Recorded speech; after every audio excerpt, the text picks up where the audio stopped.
Ṣé máa jẹ chocolate?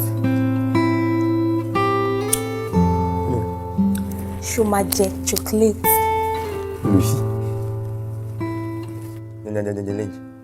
Máa jẹ. Ìbọn náà ló ń jẹ orí bó ti kù, orí bó ti dà. Jíjẹ ló mọ ẹran Buhari. Òun náà ló ń jẹ tó padà rí dáadáa torí kún dẹ̀ kalẹ̀. Ṣé bó ṣe rí o máa wúrẹ́ nínú mìíràn kó bú ẹkún? Kò jẹ́ kó máa bú ẹkún pé o ti ṣe àgbákò nǹkan ti ṣe ẹ́. O kú sí àbí àgbà ọ̀dà. Nǹkan mú ẹ o. Mo sì ẹ̀wọ̀ ẹ tán kò sórúkọ tó yàn fún ẹ tí ò bẹ́ẹ̀ mu. Òun náà lórí tẹlẹmú bí orúkọ olúkan lẹ́gbẹ̀ẹ́ ìwò yìí. Ó ṣe àrí báyìí. O lè rìn kó work smart láyé ẹ̀ mọ́ báyìí. O máa rìn o máa yí bí odó ni. Ṣé ayé ló wáyìí?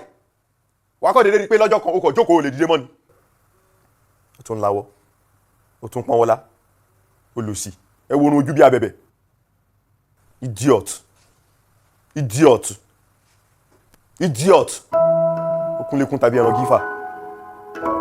Oh my God. Really? Iyọlá. Oh my God. Iyọlá. God punish you there. God punish you front and back. Get out. Get out. Ewu.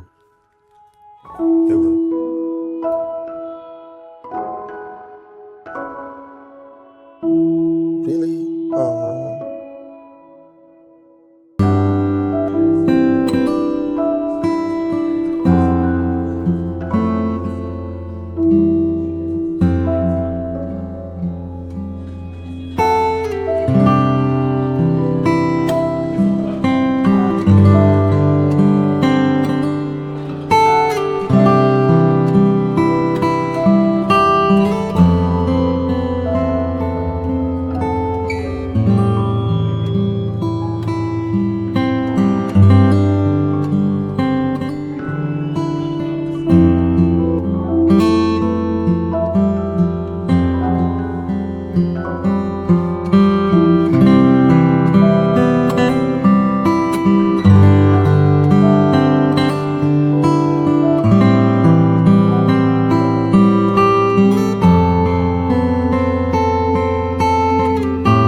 Ring now. It's all be call you now. Try again. Mommy, ṣé wọ́n gbé náà ni? Kò tí ìgbé kan ring ni. Bóyá wọ́n sùn nìyẹn o, àbí? Jẹ́ kí n tó try now. Mommy. Mo ń gbọ́ ṣáà rí pé mo wà on call ni dẹ̀ ń pè mí bí ẹni pé mo dákú. Ẹ jọ̀ọ́, tó bá ti gbé, ẹ ṣáà rántí bá mi sọ gbogbo nǹkan tí mo fẹ́ fún wọn. Ẹ jọ̀ọ́. Kò sí problem ṣáà tẹ̀ jẹ́ kó gbé ná.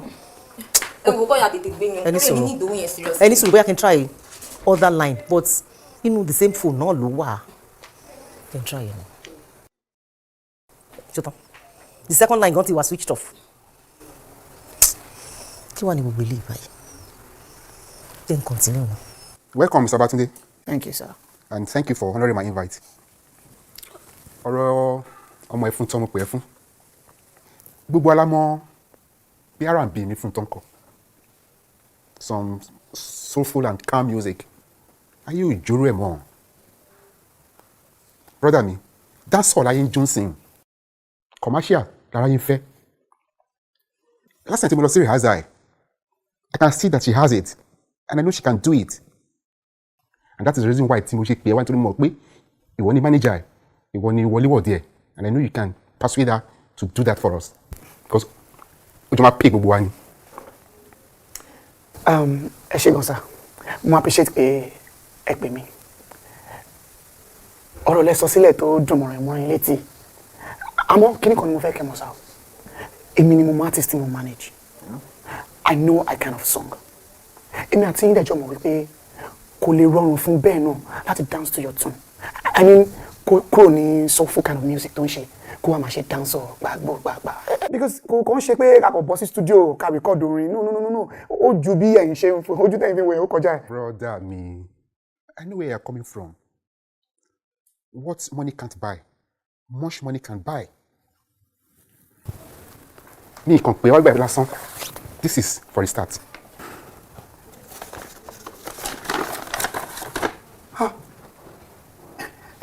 Ẹ sà, ṣé títọ́dọ̀ mi lè ní àbí kí n kó fún? Rárá o, ìwọ ló lélẹ̀. Just make her do it.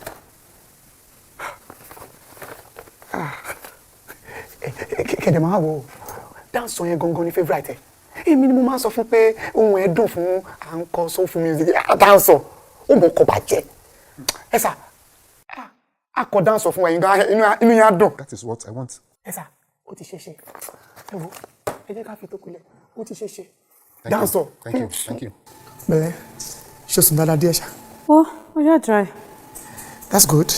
Babe, mo ní good news àti one important information. Okay. Tí àwọn Rain Records fẹ́ kí n pass ẹ. Okay. Let's start like this. Jẹ́ ká kọ́kọ́ bẹ̀rẹ̀ pẹ̀lú àwọn orin tó sọ pé ó fẹ́ fi sórí album ẹ̀. Okay.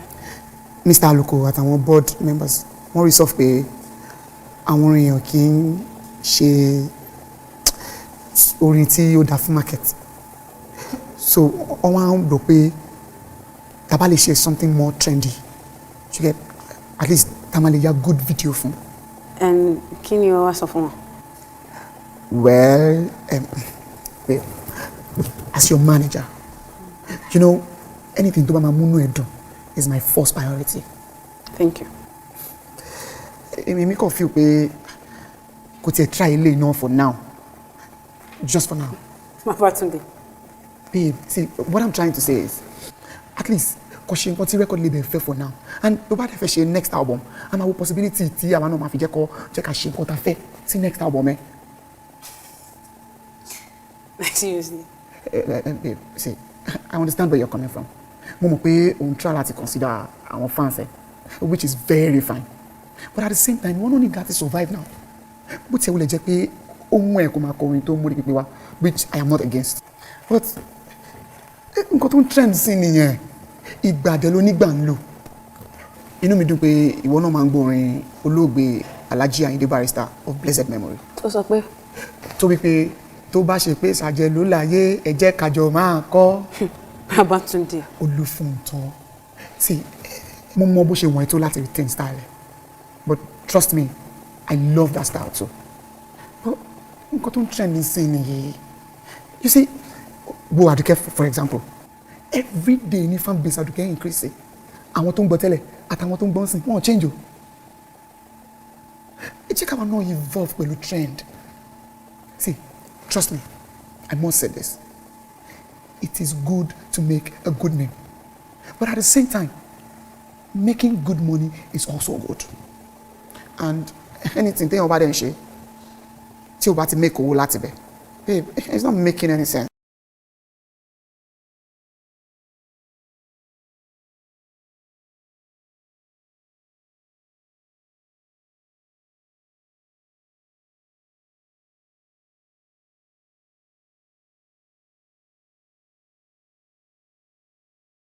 Ẹjọ́ tó rẹ̀ má bínú, I was sleeping, ó rẹ̀ mí gan. Báwo ni nǹkan? A dúpẹ́ o. My dear, àwọn àbúrò ẹ̀ ló mà tún ti wálé láti school. Títí Lọ́pẹ́ sọ pé òun fẹ́ ra ìwé kan. Ṣayọ̀ ní òun fẹ́ upgrade laptop òun. Ẹ lò wá ní gbogbo ẹ̀ gbogbo owó. nígbà tí mo ṣí ó dàbí 145,000. 145. Okay, mo máa ṣe nísinsìnyí. Ó dà ṣé wàá ṣe ń sìn ni kò tó tún busy. Màámi, màá bá yín ṣe nísinsìnyí. All right. Whoa. Ọpẹ́, ma. Okay. Check iris yẹn mélòó ló kù? 4 ló kù mà. 4. That means it's start 23. Bẹ́ẹ̀ ni mà. Okay. Oya, check Victoria's Secret yẹn. Okay mà.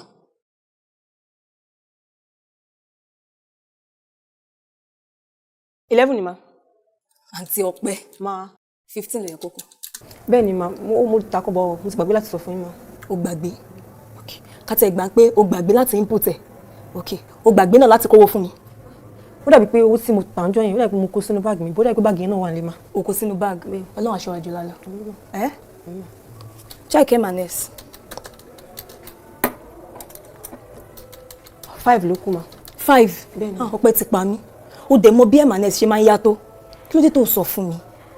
Mi ò rántí mà. Kò sí wàhálà. Jẹ́ n pe àwọn distributor yẹn. 5.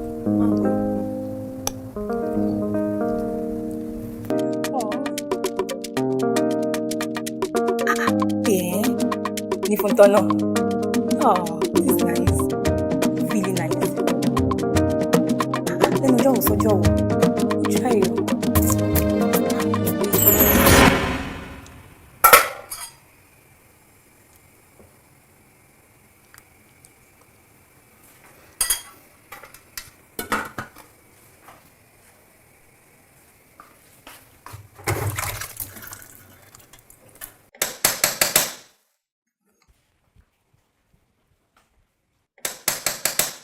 Ta ni ẹ? Èmi ní iṣẹ́ tèmi. Mo ń bọ̀ o. Ọkọ mi. Báwo? Káàbọ̀. Ṣọ́wá. Mo wà okay. Àwọn àlejò wà dà. Wọ́n ní kan ṣe sùúrù ń tanná. Nǹkan kọ́ wá check bínú léṣeré. Ìwọ tí mo tó dá mi lójú pé o ti máa dẹ̀ rálẹ̀ bí ẹ̀fọ́ gúre ni. Wọ́n rí. Àbí kí ni? Ó pọ̀ jù. Àbí mi ò mọ nǹkan tí mò ń sọ. Kí ló táyé rí báyìí? Mo dẹ̀ ti fọ́nbù sí wọn pé ìyàwó mi smart. Mo mọ̀ pé gbogbo ẹ̀ náà ìwòran.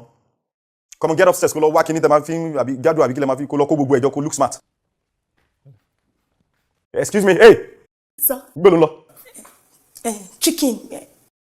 That's fine. Chicken nínú kitchen, right? I'll sort it. Go upstairs kó lọ paramọ́. Ó fẹ́ kó bá mi ní. Ṣẹ́gun ìyàwó gbé. Tí mo mọ nǹkan tí mo like. Mo fall a victim of you already.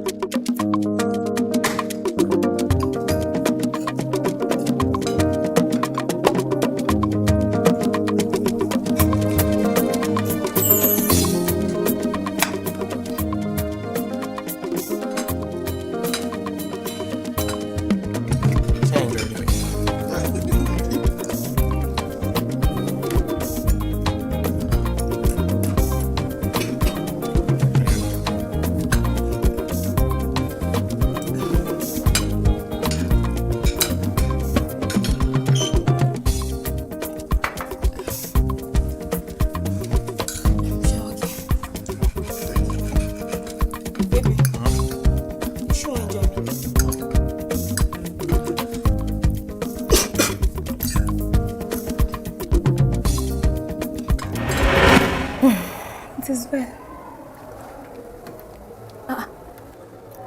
Hello Funto, ọ̀rẹ́ mi Olúfuntọ́ tèmi nìkan ṣoṣo. Bestie of life. Tí o bá mọ nǹkan tí mò ń ṣe lọ́wọ́, tí kò lè fi wọlé. Kí ni ẹ? Guess jo. Instagram page ẹ ni mo wà. Fídíò tó post ni mò ń wò lọ́wọ́. Ọ̀rẹ́ mi, ó ti di super duper dancer o. Àbí o. Dúró náà. Ọjọ́ wo lo bẹ̀rẹ̀? Tó ti wá sábì tó yẹn. Mi ò lè wá kú jàre. Kọ́lọ́n ṣàmà ṣàánú wa ni. Èmi gan fẹ́ jókòó. Pẹ̀lẹ́ ọ̀rẹ́ mi. That's good. Èmi náà máa bẹ̀rẹ̀ workout very soon. Màá tẹ̀lé bọ́ lọ́wọ́ gbogbo yín. Tẹ́ máa ń pè mí ní Fati Bọ̀m̀bọ̀m. A máa sọ kó sọ bẹ́ẹ̀. Seriously, I will. Pẹ̀lẹ́ ọ̀rẹ́ mi. Èmi náà ti miss ẹ. Màá pè ẹ́ later. Àwọn kan mo ní kó bá mi get. Tèmi bá tẹ̀ sọ fún ẹ pé kó lọ get ẹ̀. Ṣé kò yẹ kí làákàyè tẹ̀ sọ fún ẹ pé kò yẹ kó lọ bá mi rà? O rí báwọn kan tó máa lọ bá mi rà ló jẹ́ kí n sọra báyìí. O feel pé mo ti ń sọra jù.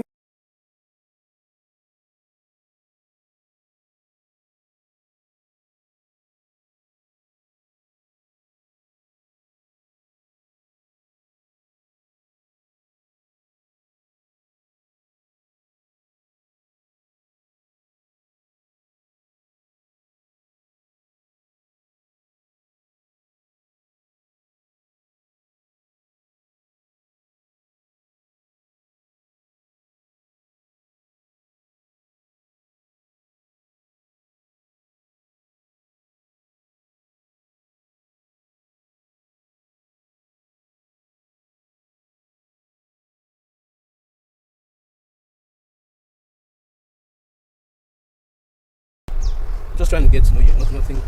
Thank you.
Wait, Oluwa. Come in. Afana. Fine.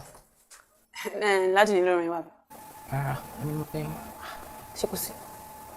Mo ní ìdòwò ni mà. One time ìṣá. Àbẹ́lò. 75,000. 75. Nǹkan tó ṣẹlẹ̀ ni pé o mọ̀ pé ìgboro really rẹ́rìn báyìí. Ó likely kó má rí gbogbo 75 yẹn, but má bá ṣe díẹ̀ ṣá. So kí ọ̀sẹ̀ tó parí, I would see to the rest of it. Bá mi tẹ̀, I can't move by síbẹ̀. Did you check it, Natasha? Yeah. Okay.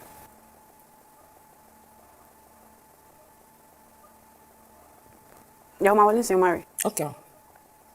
I think it's Otilo. Yeah. I want to know. Okay, Eshim. This is this is really sweet. I'm glad you're enjoying it. Yeah.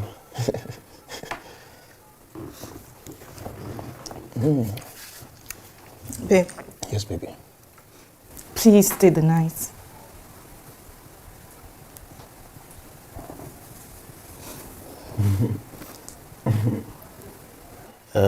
It's not a bad idea, you know. But I won't be able to stay. Why not? Come on. I have to be home. Yola, why do you keep giving me excuses all the time? Why? Am I not good enough for you? Babe, you need to calm down, okay? Babe. Don't worry. I will make it up to you, okay? Are you sure? I am sure. Just eat up so you can go. Okay. No problem, Jimmy. I feel safe when I'm here. Like, right in here. You know what I mean?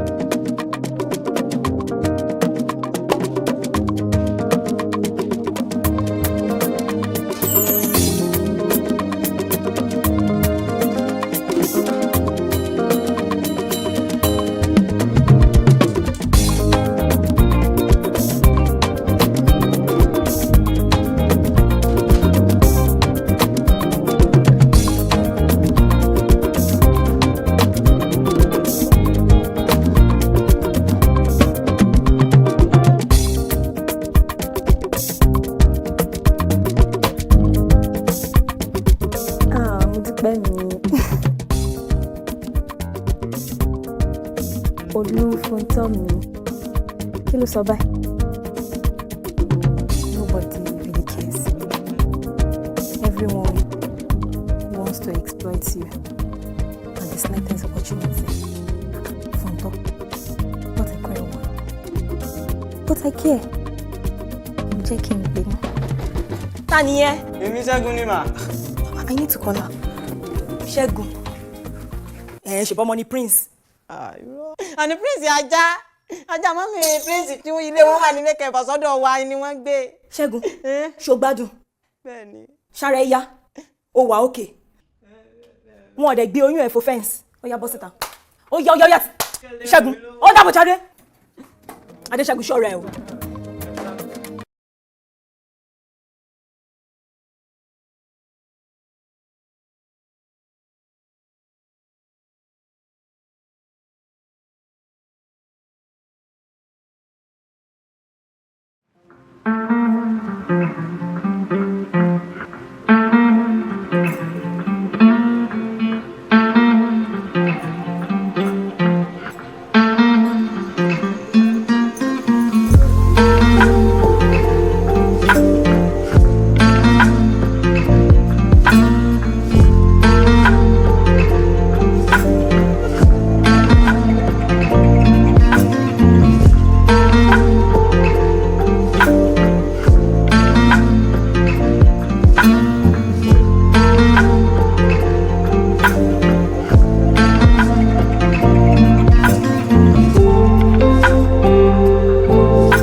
Kúnlé.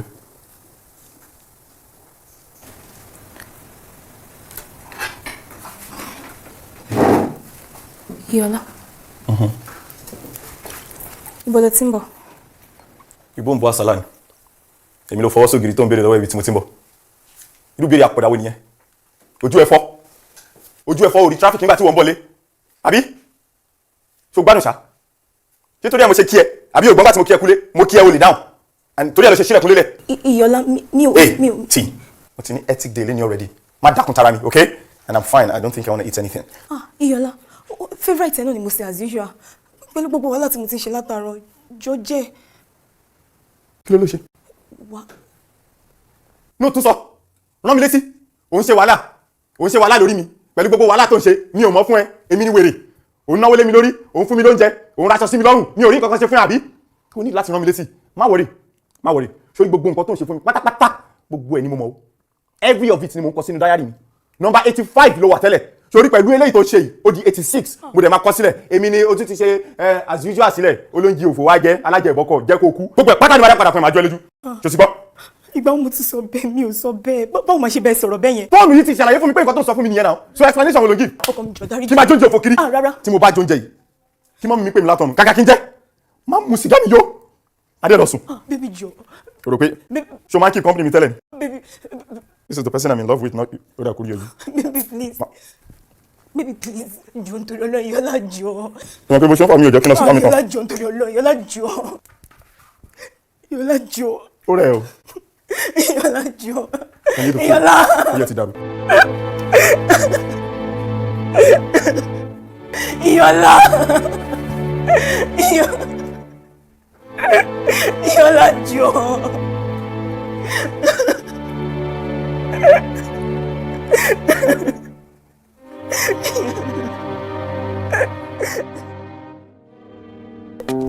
Olúbùntọ́, kí ti rí nǹkan bẹ́ẹ̀ yẹn. Wo, mo like àwọn ọmọ kí mo ti lose weight. Kí ni mi ò sọ fún ẹ? Kí ló ṣẹlẹ̀? Last week, mo wà ní filling station, mo fẹ́ rí epo. Bàbá yẹn kàn wá knock lára window mi. Ó mọ àwọn this random guy tó bá rìn káàkiri. Mo dẹ̀ fi ring mi o, pé kó lè máa lọ. Married. Kò lọ o, gbà tó wá rí pé mi ò dáhùn lóhùn tí mo take off. Mo rò pé ibo ni bàbá yẹn ti wá tí màá yọjú báyìí, obìnrin wà ní mọ́tò ẹ̀. Like seriously? I'm telling you. But do you know, I was actually thinking about that, but mo mọ̀ pé ibi tó máa parí story yẹn sí kọ́ ni, because these days, when I go married women, gan làwọn ọkùnrin wọn start telling. And I don't get it. Ọmọ ní ní ọ̀lẹ́ ọmọ dọ́kà láàmú. Wo ṣe mọ̀ wọn. But èmi ní tèmi, ó mọ̀ pé mi ò lè fi Iyọlá sílẹ̀. Ọkọ mi, ìfẹ́ mi, olówó orí mi, ẹni bí ọkàn mi. You know he loves me now. Of course, even a blind man. And I love him so much.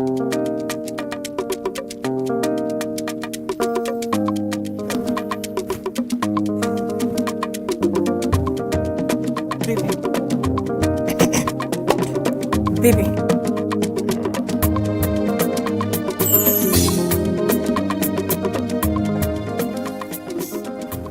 Kò dẹjọ́ yé ṣe mí báyìí. Mo mọ̀ pé nǹkan tí mò ń ṣe tí ò tẹ́ lọ́rùn. So nǹkan tí ó fẹ́ kí n ṣe gangan. Oh God. Don't know. Kí ni problem? Kí ni ìṣòro ẹ gan-an? Kí ló tó jẹ́ kí n sùn tó ní mi lára? Do you want me to go to the visitor's room? Kí n fi dáfí ẹlẹ́kìn lọ sùn yàrá ìgbàlejò? John, to your long. Let me sleep. Jíde bẹ́ẹ̀ látẹ́gùn tó ń wọlé láti bẹ́ẹ̀ ń ṣe ló ń block ẹ̀. Ó tún jẹ́ kí n rátẹ́gùn gbà. Baby, mo tọ́ ẹ sí. Okay, mo ṣe ń rí ẹ ni. Mo ṣe ń rí ẹ. Ó ń bọ́ sí brain mi, ó jẹ́ kí n ronú sùn. Please. Then, let me paná yẹn tó bá ti ṣetán. Okay. Okay, can I sleep? Sleep. Why not? You can sleep now. Thank you. Lọ sẹ́yìn. Go behind. Paná kò dé lọ sẹ́yìn lọ. Sorry. Sleep now. Show you the vacation. After feeling baby, my phone was belly on you. Do the fuck yours. Give me.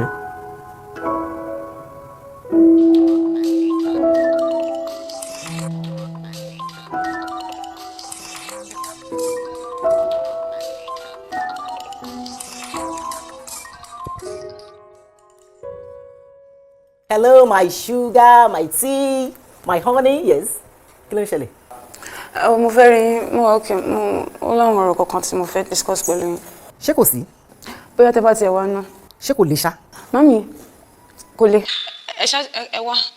Mo rí ní láti bá yín sọ̀rọ̀. Okay, ó mọ nǹkan tó ṣẹlẹ̀. Mo fẹ́ jáde ńsìn, mo fẹ́ lọ ṣe pedicure. Tí n bá ti ṣe tán. Kí n yà lọ́dọ̀ ẹ, ṣé kò tíì pẹ́ jù? Okay, kò pẹ́ jù. Okay, it is well. Màá rí ẹ later, ṣó ti gbọ́ my dear. All right. Okay.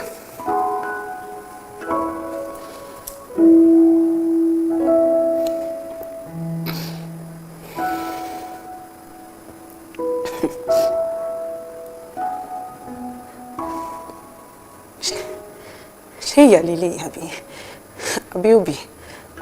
Àbí?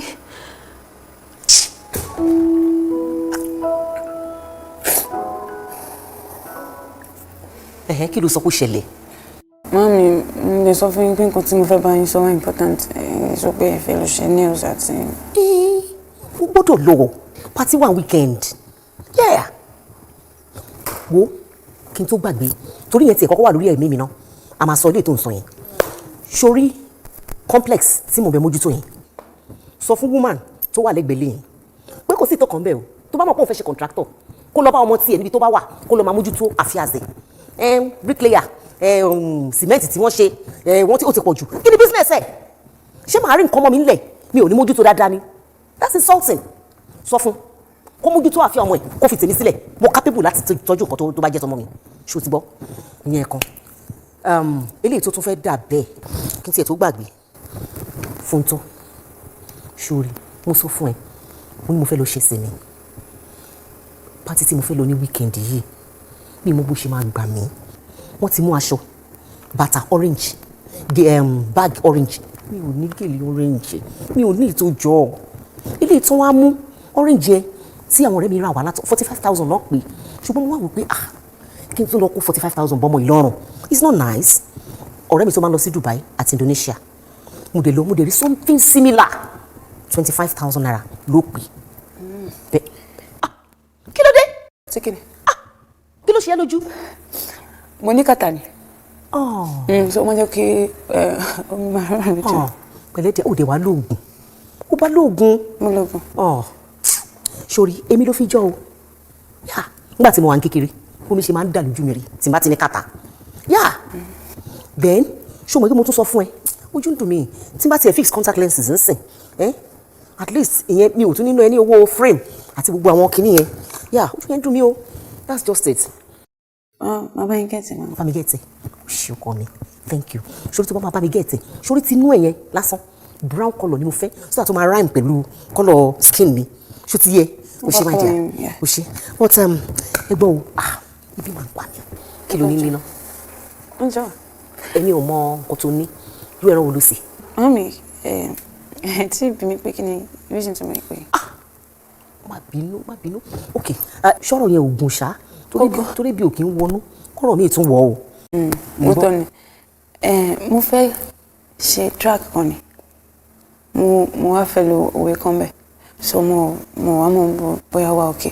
Mami ṣe mo ìtumọ̀ òwe Yorùbá tó sọ pé ẹ sọ fún abọ́ rẹ̀ kó tún lé òrìṣà ṣe torí tí ilé òrìṣà bá wọ ẹkún abọ́ rẹ̀ ni.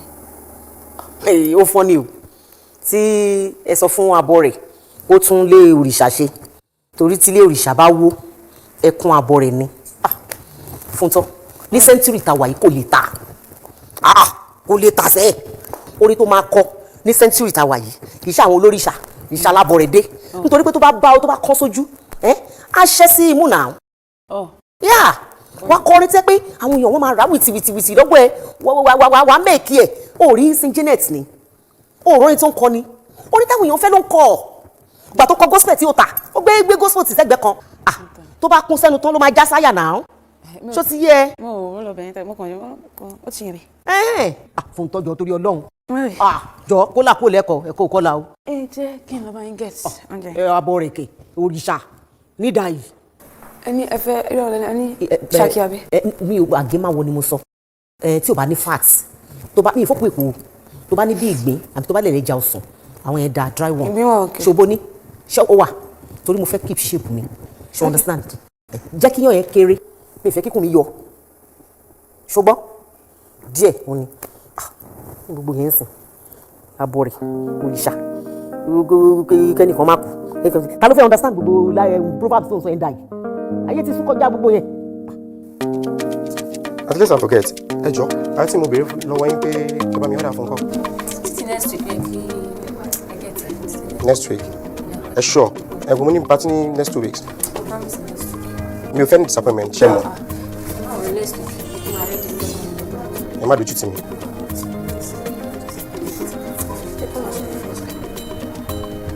Oh my God.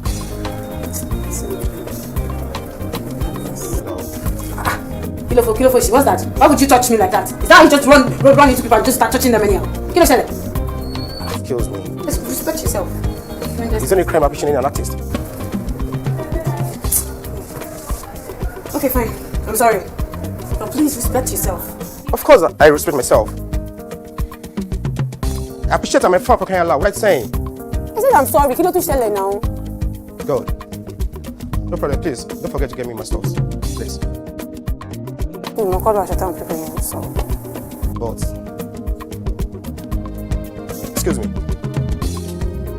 I'm sorry if I embarrassed you. Hello. What is it? Is there any way I can get your autograph for crying out loud? Drop dead. Seriously? Hello. Oh, mo drop dead. As in Shonku. So about to respect him, to respect her. Can you please excuse me and let me just excuse me? Are you for real? Please don't forget my sister. Hello? No, get call Asha, I can't actually figure it out. Yeah. Send it. Every time I'm going to go for you. Sometimes I'm just going to come back. Hello? Hello. Calm down, yeah. Calm down, yeah. Hello. I say calm down, yeah. Calm down, yeah. Àròkàn ló máa fa ẹkún àsundalẹ̀ when there is nobody to talk to, yeah.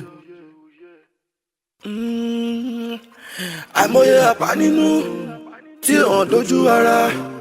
Now everybody fit smile, oh. You know me say we dey right. Ṣe sùúrù, ohun tó lè máa dẹ̀rọ̀ ṣùgbọ́n. Ṣe sùúrù, bẹ́ẹ̀kún pẹ́ dalẹ̀ kan o, ayọ̀ ń bọ̀ lówùrọ̀. Ṣe sùúrù, kó má sóhun tó ní bẹ̀rẹ̀ tí olóṣè ṣùgbọ́n. Dákun má ro kan ṣùgbọ́n. ojúlórí ló máa sẹ́ni tó fẹ́ ní dénú o. tó bá ti lówó lọ́wọ́ gbogbo èèyàn ṣálọ́ọ̀rẹ́ rẹ o. Let's learn and practice love one another. Let's learn how to listen. Abọ́rẹ̀ tí yóò tún lé òrìṣà ṣe o, ẹkún alẹ́ ló fi ṣeré. Ló fi ṣeré. Ìyá tí yóò bá gbọ́ tọmọ o, nígbà tọmọ rẹ̀ bá ń ké, ọkọ tí yóò bá gbọ́ taya ò sẹ́. Ṣe sùúrù, ohun tó lè máa dẹ̀rọ̀ ṣùgbọ́n ṣe sùúrù. Bẹ́ẹ̀kún pẹ́ dalẹ̀ kan o, ayọ̀ ń bọ̀ lówùrọ̀ ṣùgbọ́n. Kò má sóhun tó ní bẹ̀rẹ̀ tí ò ló ṣe ṣùgbọ́n. Yeah. All right. Ṣe sùúrù, ohun tó lè máa dẹ̀rọ̀ ṣùgbọ́n ṣe sùúrù. Bẹ́ẹ̀kún pẹ́ dalẹ̀ kan o, ayọ̀ ń bọ̀ lówùrọ̀ ṣùgbọ́n. Kò má sóhun tó ní bẹ̀rẹ̀ tí ò ló ṣe ṣùgbọ́n. Ó ń ṣunú ni. Ìpè mo dédé náà sì sẹ́yìn àbúrò ẹ̀dá rẹ̀. Ó ti jáde kéèyàn ti ẹ̀wọ̀ nínú. Take care, I'll call you. Jábọ̀. Kí ló ń jẹ́ jábọ̀? Kí ni? Bẹ́ẹ̀ jábọ̀. Jábọ̀.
Fúntọ́ aṣọ tó yẹ kó ti fọ̀ látòjọ́ Friday ló wá gbé síta lónìí Sunday ní kíni ó mọ̀ tó kó lu ṣòkòtò désù fọṣọ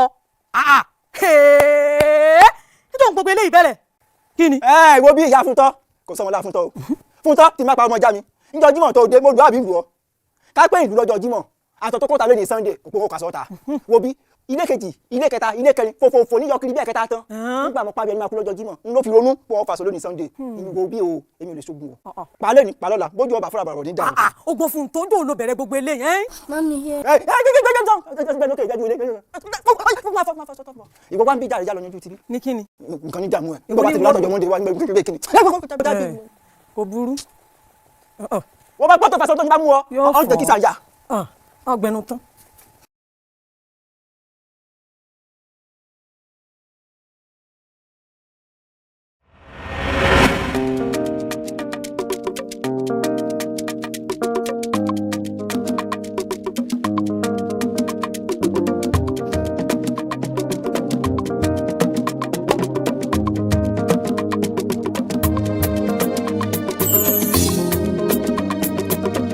Hello ọkọ mi. Hello mami. Kálé my dear, jọ̀ọ́ má bínú pé mo pè ẹ́ ní time yìí. Owó kan ló fẹ́ já mi nítàn mọ́. Owó? Mami, èló gangan lówó tẹ́ fẹ́ gbà? Gbogbo ẹ̀ ò ju bíi 40,000 naira lọ. Ṣé orí ọ̀rẹ́ mi? ó fẹ́ yí ẹ̀yìn òkú màmá ẹ̀ padà. Ṣé bó mọ́ màmá tútù? Òun ni àtìpélé àti aṣọ everything. It's just 40,000 naira. mo ní bag àti bàtà tí mo lè fi compliment ẹ̀. So 40,000 ni. Ṣùgbọ́n mo kàn tún wá wò pé kò ní dáa kí n dojú agbo kó máa kì mí. kó máa ṣe this and that bó tiẹ̀ ṣe bí 8,000.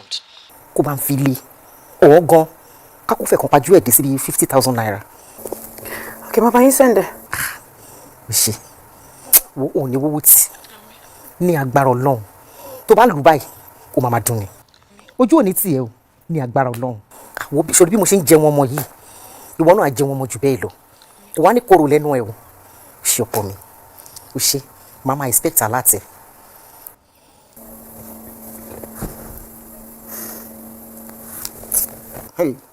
ìyá tutù ó máa dá mọ̀ lọ́la mo ra ní sùúrù fún ni gbogbo wọn ṣe wọ́tọ̀wọ́tọ̀ á gẹ̀ẹ́tì combination ni yeah that's a ginger green tomato red wọ́n máa gbà ó.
Hello? I'm okay. You sure it's ready for me? Of course, ó yẹ kó mọ̀ pé mo ti ready fún ẹ. Tí mo mọ̀ pé o lọ sílé rárá lẹ́ni. Ṣóre mo ti jẹ jíjẹ. Mo ti mu mímu. Ní èní, olómi ló máa rẹ̀. Okay. Ṣórí. Èmi ò ní kó má mu mímu o. Mi ò dẹ̀ ní kó má jẹ jíjẹ o. Nǹkan yẹn kan tó dé mi lójú ni pé nígbà tí mo bá ra ìgbà tó bá jẹ́ ikún ló lóko ni o bí tàkúté ni o tí ilé ọ̀la bá máa fi mọ́ wàá mọ bí tá a rẹ kù sí nǹkan yẹn dá mi lójú. Àgbàyà ni ẹ́, but seriously, I can't wait. It's okay. I'll see you soon. All right, I'll see you soon. Bye. All right, darling. Very funny. Hello, Iyola. Good evening. I will probably be dead by the time you get this. First, I would like to let you know that I forgive you for all that happened between us. Olufunto. I'm coming. I'm in the kitchen.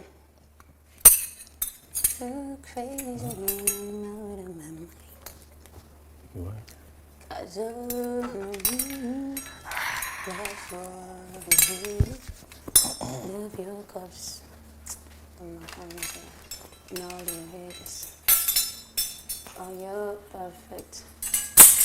Any perfection. Stop it. What was this? What was it? Calm down. What was that for? What was your mama fucking being? See, I like you. I'm serious about it. Are you trying to be funny? Like, You're funny. Nǹkan tó ń ṣe mí ni mo sọ fún yín. Mo mọ̀ bó ṣe ń ṣe mí nínú ara mi. no. It's impossible. Show me anything about sorrow. Already, èmi àti ìyàwó ẹ̀ now. Ọmọ náà yẹn ṣe rẹ̀ mẹ́. Please, just stay there while you're talking. Please, don't get close. Don't touch me there. Calm down. No. I'm serious. I'm a bit on. It's impossible. Like, could you walk? No. Don't even go there. Tell you about it. She read. Ayé yẹn kì í ṣe right that way. Ọlọ́run máa jẹ́ ká má rí. Láíláí, àti olè ṣe. Please, don't even go there. Stop touching me. Are you insane? What's the problem? Please. This baby is just so slow. Easy to handle. Gosh, don't you hear? Àmọ̀ràn mi ni wípé kí o má jẹ́ kí ọkùnrin mi gba obìnrin tí ó lè fi ẹ̀mí rẹ̀ rọ́pò fún ẹ láti báyé. Obìnrin bí ṣe tèmi pé ó ṣọ̀wọ́n. Mo sì fẹ́ gbà ẹ́ lámọ̀ràn kí o má pàdánù rẹ̀ nítorí wípé mo mọ ọkùnrin 3 ọ̀tọ̀ọ̀tọ̀ tí wọ́n ń dà á láàmú. Àmọ́ tí ó kọ̀ jálẹ̀ tó ń sọ fún ọ wípé òun nífẹ̀ẹ́ ọkọ òun. Ìbá dáa kí ìwọ náà fìfẹ́ hàn sí. Nítorí wípé púpọ̀ nínú àwa obìnrin tí a bá ti nífẹ̀ẹ́ ọkùnrin dé góńgó ẹ̀mí wa, ohunkóhun tó bá ti lè mú ọkàn wa ṣí kúrò lọ́dọ̀ irúfẹ́ ọkùnrin náà tí ó bá padà wá tó ń bẹ̀rẹ̀ sí ń forí ṣe fọrùn ṣe, irúfẹ́ ọkùnrin náà kò lè níjì tó kòròfo ẹ̀pà.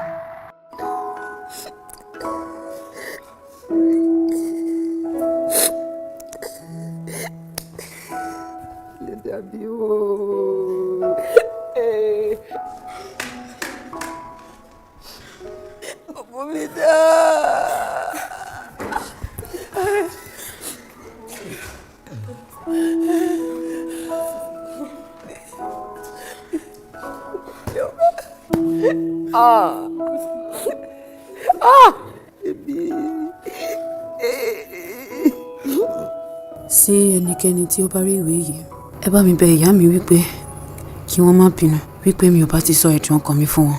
Àmọ́ àyè ò gbà mí nígbà tó jẹ́ pé láti ìgbà tí mo ti wà ní kékeré, when my stepfather was harassing me sexually.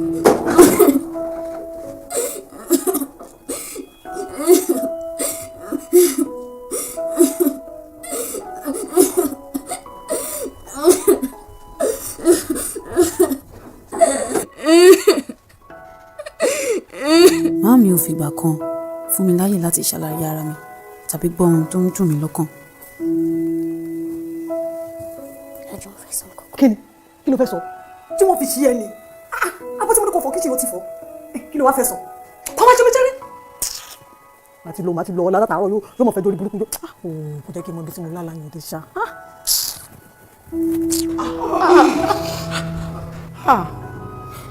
Sexual harassment. Ẹlẹ́dàá mi o. Fún sọ́mà bínú sí mi.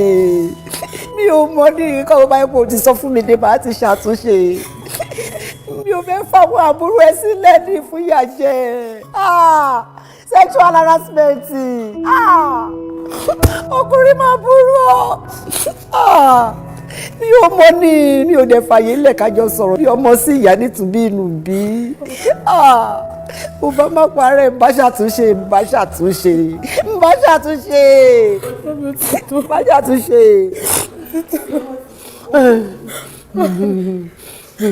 Nígbà tí mo tún dàgbà tán, ìgbà tí màámi bá ti nílò ìrànlọ́wọ́ mi nìkan ni wọ́n máa ń pè mí lórí aago. Ọ̀pọ̀lọpọ̀ nǹkan ni mo fẹ́ bá wọn sọ gẹ́gẹ́ bí ìyá sí ọmọ àti ọmọ sí ìyá. Àmọ́ wọn kì í fún mi láyè tàbí fi àyè sílẹ̀. Wọ́n tún fẹ́ràn títí lọ pé àti ṣayọ̀ jù mí lọ. Àmọ́ ìdí tí wọ́n fi nífẹ̀ẹ́ wọn yé mi. Bàbá tí wọ́n bí mi fún ti sán lọ. Bàbá àwọn méjèèjì nìkan ló dúró. Mo dáríjì yín bó tilẹ̀ jẹ́ wípé mi ò rò bóyá ó yẹ kí ó le tó bẹ́ẹ̀ tó fi wá jẹ́ pé ìyá tó bí mi lọ́mọ ò rántí ọjọ́ ìbí mi. mo dẹ̀ tún dáríjì gbogbo ìgbà tí ó jẹ́ pé mọ́mì ṣe tèmi pé ni wọ́n dúró gẹ́gẹ́ bí ìyá nígbà tí ọkọ tí ẹ fẹ́ ó tì mí síta tí mi ò mọ ibi tí màá fi orí pamọ́ sí. ìwọ ọlọ́wọ́ fún mi ní fún tọ́tọ́ èmi lèmi ò tọ́ bá dẹ̀ ṣàtúnṣe o bá ṣàtúnṣe fún tọ́ mi dà. ẹ bá mi bẹ́ ṣe tèmi pé wípé kí ó má bínú wípé mi ò sọ fún kí n tó dá irú èyí láṣà. Wàhálà tí ìwọ gan fúnra rẹ̀ ń fà tóun bá gbé nílé Iyọlá ó tó nǹkan. Mo ní kí n má tún wá dá ti tèmi sí ẹ lọ́rùn ni. Ẹrù tóun ń rù ó tó lọ́tọ̀. Ó máa ń ṣe mí bíi pé kí èmi náà ba ẹrù nígbà míì fúngbà díẹ̀ àmọ́ Elédùmarè ò dá ní ẹrù àjọrò. Ó máa ń wù mí kí n sọ̀rọ̀ ní gbogbo ìgbà tí o bá ń sọ̀rọ̀ fún mi tàbí fi ọ̀rọ̀ lọ̀ mí. Àmọ́ mi ò kì í fẹ́ bà ẹ́ nínú jẹ́ gẹ́gẹ́ bí Iyọlá ṣe máa ń bà ẹ́ nínú jẹ́ ní gbogbo ìgbà tí ó ti ṣe sí mi. Ó dìgbà ọ̀rẹ́ mi, ó dárìnà kan, ó dojú àlá. Mo dáríjì Babátúndé. Láti ìgbà tí ohun tó ṣẹlẹ̀ sí mi láti kékeré ti ṣẹlẹ̀ sí mi, mi ò nífẹ̀ẹ́ ọkùnrin kankan. Ìwọ nìkan ni ọkùnrin tí mo fún láyè tí mo sì fi ọkàn tán. Àṣé ìwọ àti Rọ́lákẹ́ jọ ní ìfẹ́ ìkọ̀kọ̀.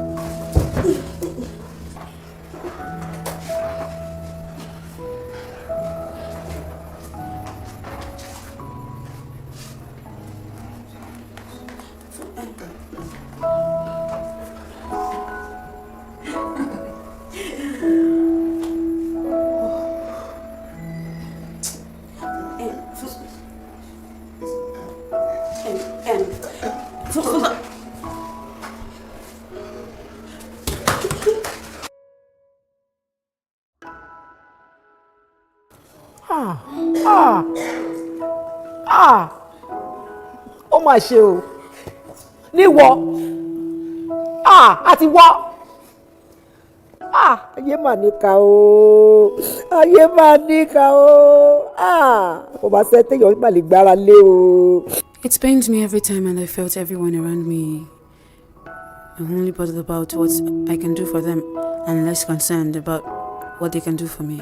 Mo sì fẹ́ kí Ìrètí Olúmọ̀ wípé mo gbọ́ gbogbo nǹkan tí òun àti Rọ́lákẹ́ ń sọ lọ́jọ́ tí ó wá béèrè fún owó lọ́wọ́ mi tí mo fún ní 20,000 naira nínú 22,000 naira tí ó kù sí àkáǹtì mi tí mo ní láyé lọ́rùn nítorí pé nígbà náà àwọn investment mi ò tí bẹ̀rẹ̀ sí ní máa mú owó wá.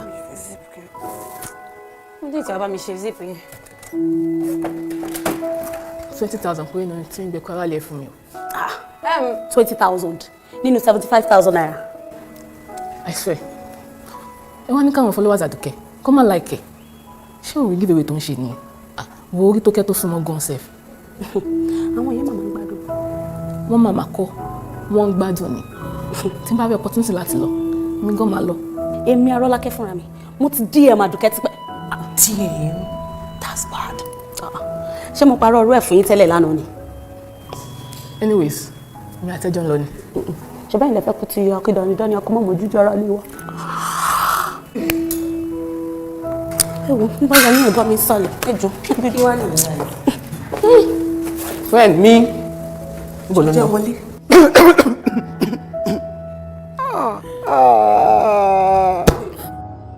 Ìgbà tí mo tún gbé ìjà tinú náà torí Mr. Aluko ń ṣe bó ṣe wù ó ní kí n ṣọ́gbà mi nítorí pé òun ti lóyún fún wọn. You wanna look at you? Take a good look at yourself. No one got to that. Ó bóyá rí. Tó kàn ní tó rí rádaràda. You were never like this now. Just because méjèèjì ẹ fẹ́ bára yín dán ní àjọṣepọ̀ gbogbo ẹ̀ kan máa jẹ gbogbo ẹ̀ wá ájí rádaràda wọn náà bóyá rí náà kò make sense now. Mo dẹ̀ ti bẹ́ẹ̀ sọ fi man yìí sílẹ̀ o deserve gbogbo àwọn tortures tó ń pass through yìí fi sílẹ̀ ò ní gbọ́ jọ kí lè rìn sìn kí gbogbo ló wà ń jẹ ọ̀rẹ́ kí ló ń wá kiri ṣé ó ra àwọn ọkùnrin gidi ńlẹ̀ ni. Jọ má gbìjà mi ṣó ti yẹ mo ti lóyún mo dẹ̀ ti lóyún náà nìyẹn and for your information mi ò tiẹ̀ lè ṣẹ́ kó parẹ́. Ẹ máa gbà mí o à ń torí ọ̀jàjà ó ní àwọn wo ló ń jà lẹ́yìn kulé mi yẹn jọ́ torí Ọlọ́run ṣé wọ́n fún ẹ̀ ti rò ó fúnra ẹ̀ mind ẹ̀ pé ṣé bó ṣe ń jẹ ìjà ẹ lọ yìí ṣé bó ṣe máa jẹ́ títí sùn máa dé lélẹ̀ dúró kí ni excuse tó fún ẹ ó lóun like sex òun like torture before sex ṣé normal ọmọ bíi tí orí ẹ̀ pé ṣé ó máa ń ronú bẹ́yẹn no down now Olúfúntọ́ it's my body okay? For God's sake, ọkàn rojo ṣì ó pariwo lé mi lórí látàárọ̀. Kí ló dé? Tó bá touch on me before sex, it's my body, okay? Please, I respect you and you should also respect my wishes. For God's sake, ọkàn rojo ṣì lé mi lórí látàárọ̀. Everybody has their own white side. That is it, and I'm fine with it. I am fine with torture before sex. Ẹ ti yé mi. Tin. Ó dà pé náà ti sáyìn ìyá fún yín látòdì ọ̀run. Àtò ẹ ti ẹ máa pẹ́ra yín. Wọ́n ló dẹ̀ mú ilé tó kù. Ẹ pẹ̀lẹ́. Idiot. Àǹfààní tọrọ òun sóṣì lẹ́yìn. Àlàyé kò sí lọ́jọ́. Èjìká dùn mélòó ń tejò. Alára gbígbé alára pẹ́ẹ́lí. Idiot. Eventually, I realized that nobody really cares about you. Nobody cares about your happiness. Everybody only wants to exploit you. What a cruel world. What a cruel world.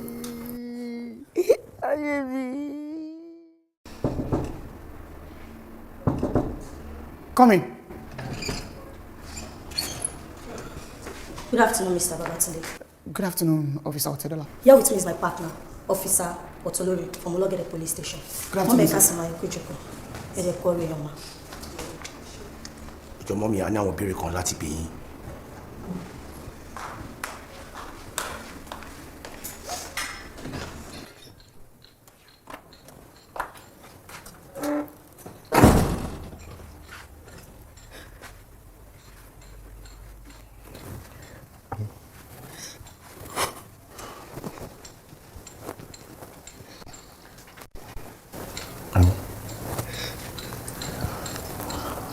I'm sorry.